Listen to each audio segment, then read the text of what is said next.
Hello students, my name is Vikas Tawar and today I will explain the part 3 of the summit within lesson number 5 class 8th NCERT CPSC.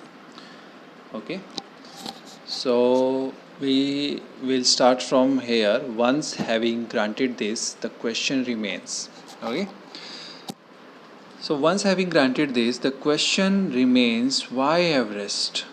अब उसके दिमाग में ये question आ रहा था कि यही क्वेश्चन लेफ्ट था कि वाई एवरेस्ट, मतलब एवरेस्ट ही क्यों? Because it is the highest, the mightiest and has डिफाइड many previous attempts. क्योंकि ये सबसे ऊंचा था, सबसे ज़्यादा था, सबसे ऊंचा था और हैज़ डिफाइड मैनी प्रीवियस अटैम्प्ट्स. और मतलब जो लास्ट जो अटैम्प्ट्स थे चढ़ाई के चढ़ने के, वो सब उसने रोके थे, रेजिस्ट कर दिए थे, फ्रस्ट्रेट कर दिए थे. ठीक है. It is A brutal struggle with rock and ice.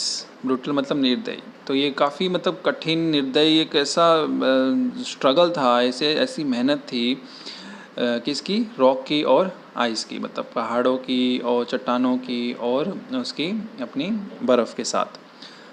Once taken up, it can not be given up half way even when one's life is at stake. अगर एक बार हम चढ़ जाते हैं ना, तो रास्ते से हम वापस नहीं आ सकते इसके, चाहे किसी की ज़िंदगी क्यों ना दाव पर लगी हो. The passage back is as difficult as the passage onward. जो पैसेज मतलब जो रास्ता वापस आने का उतना ही डिफ़िकल्ट था जितना डिफ़िकल्ट ऊपर चढ़ने का था. And then when the summit is climbed, और फिर जब शिखर पर चढ़ लिया गया, देयर इज़ द एक्सिलरेशन, और फिर वहाँ पर क्या हो गया था? एक्साइटमेंट होती. एक्सिलरेशन मतलब एक्साइटमेंट, उत्तेजना. इस चीज़ की the Joy of having done something, कि कुछ ना कुछ कर दिया है हमने, कुछ किया है, उसकी खुशी मनाने की उत्तेजना थी. The sense of a battle fought and won. The sense of a battle fought and won मतलब कि ऐसा फील होता है कि जो लड़ाई है, वो युद्ध है, वो हमने लड़ा है और जीत लिया है. There is a feeling of victory and of happiness. अब कैसा महसूस होता है? एक जीत का और खुशी जैसा महसूस होता है. Glimpsing a peak in the distance, I get transported to another world. मैं दूसरे ही संसार में ऐसे चला जाता था जब मैं क्या करता था, वो पीक की झांकता था, सॉरी ग्लिम्सिस मतलब झलक देखता था इस ऊंचाई से. I experience A change with in my self. I experience a change within myself which can only be called mystical. उसने अपने आप में ही एक ऐसा चेंज महसूस किया था, एक ऐसा बदलाव महसूस किया था जो कि खुद के लिए एक स्पिरिचुअल था, मिस्टिकल था, रहस्यमय लग रहा था उसको. बट इट्स ब्यूटी, लेकिन उसकी जो सुंदरता थी, बाय इट्स ब्यूटी, उसकी सुंदरता के द्वारा, अलूफनेस दूरी, माइट शक्ति, रगडनेस मजबूती, and the difficulties encountered on the way, और जो रास्ते में जो डिफ़िकल्टीज़ आई थी, जो कठिनाइयाँ आई थी, उसने सामना किया था, एनकाउंटर किया था. The peak draws me to do it. जो ऊंचाई थी, जो चोटी थी ना, उसने मुझे ये सब करने को बोला था. As Everest did.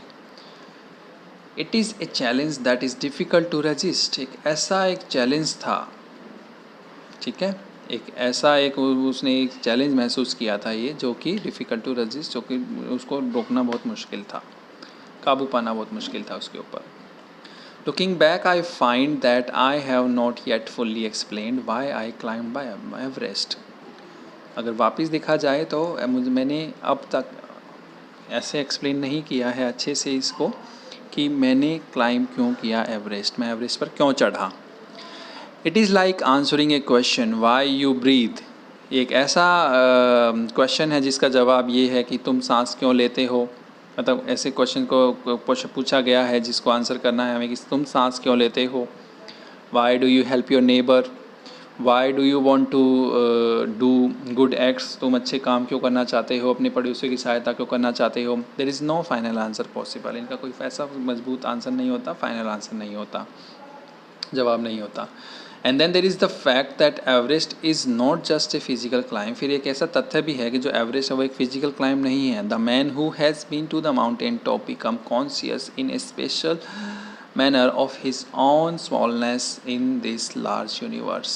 The man who has been to the mountain, जो ऐसा आदमी जो माउंटेन पर काफ़ी टाइम से चढ़ रहा है, बिकम कॉन्शियस, एक सचेत आदमी बन जाता है वो, इन ए स्पेशल मैनर, काफ़ी स्पेशल तरीके से. ठीक है. The physical conquest of mountain is only one part of the achievement. The physical conquest मतलब जो जीत जो होती है ना, वो सिर्फ एक पार्ट होता है. There is more to it than that. इससे भी ज़्यादा इसमें और भी बहुत कुछ होता है. It is followed by a sense of fulfilment, मतलब कि ये जो सेंस ऑफ फुलफिलमेंट, मतलब कुछ अचीव करने का जो फुलफिलमेंट होता है, उसके बाद आती है there is the satisfaction of deep urge to rise above one surrounding.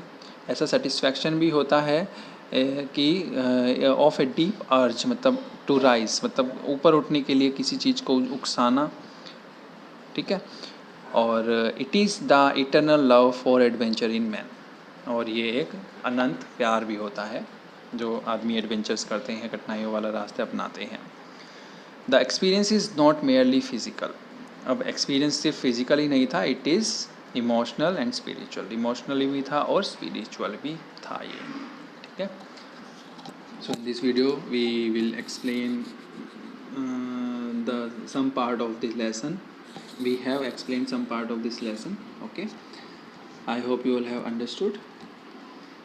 I will explain the next part in the next video. Thank you so much.